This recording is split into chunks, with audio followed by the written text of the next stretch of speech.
because Yes. the will takes effect once you die. Yeah.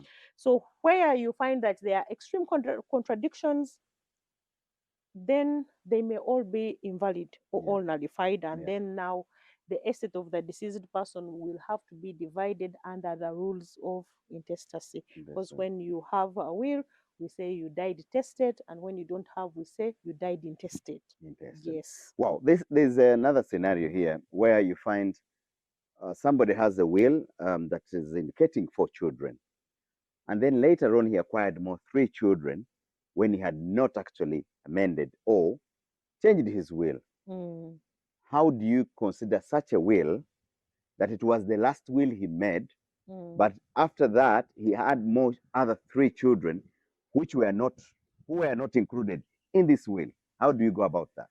Well, that would actually invalidate the will, Yes. because under the new law, there is a mandatory provision that you must provide for your lineal descendants. Yeah. They are not using the word children, like in the old law, where they would say illegitimate children or children born out of the wedlock. Now they are using a more blanket statement called lineal descendants. These are Yes. people who have descended from you. Yeah. So the law requires that you must provide for all these people. So it could be a ground to contest a will, that there are these children who were born after this will was made and they were not provided for. And because of that, we are contesting this will. Yes. It also applies to, for example, if you made a will and then you get divorced Yeah. and you marry again, Yeah. the subsequent marriage can invalidate that will, because spouses are expected to be provided for in the will. Wow. I want us to take us back again on the divorce. Okay, you divorce when you had already made your will. Yes. After divorcing, you will remarry again, Yes. another wife, Yes.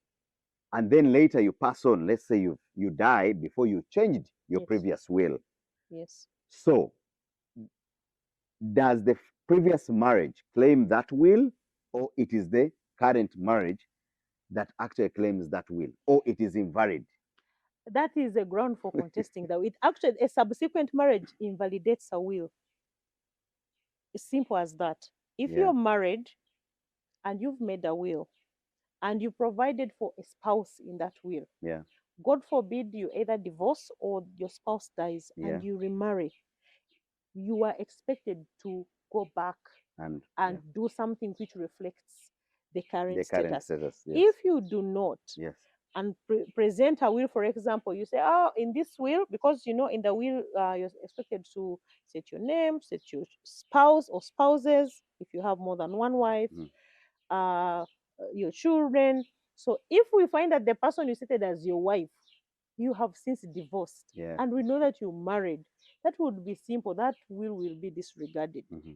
And once a will is, you can contest it in court, and I would think that if it's proven to court that there was a subsequent marriage, there had even been a divorce, there's a divorce decree absolute, Yeah. it is here, and uh, this man married another wife, here is a marriage certificate, the court would be inclined to invalidate that will. Wow, that's amazing. I hope, guys, you're picking something out of our discussion. These are things you may be there watching, and you're like, maybe it's not doesn't concern me. I am single, or it doesn't concern me. I'm not married. It doesn't concern me.